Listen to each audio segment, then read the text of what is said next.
Osi kusite yo ke osi kusine. Osi kusite yo ke osi kusine.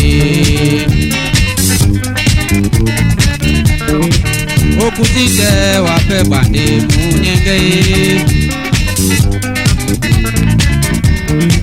Okusite ya muna bande munyenge.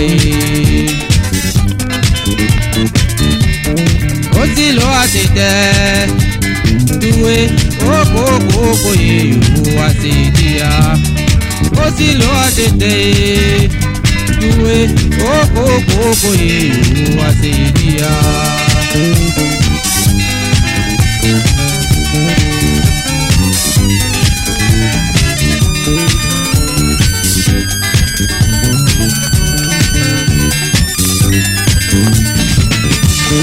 Osi kusite yo ke osi kusite.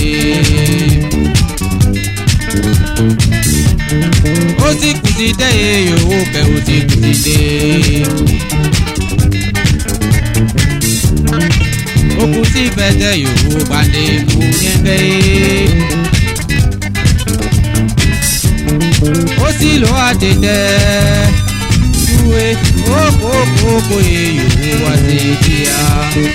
Osi lo atete tuwe oko ye yo asidia.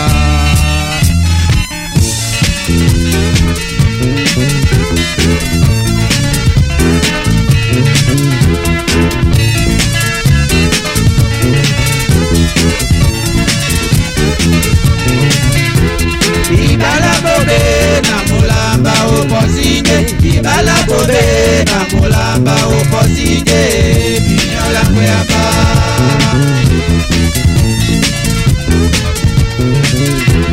Ibala bobe na mulamba oposide. Ibala bobe na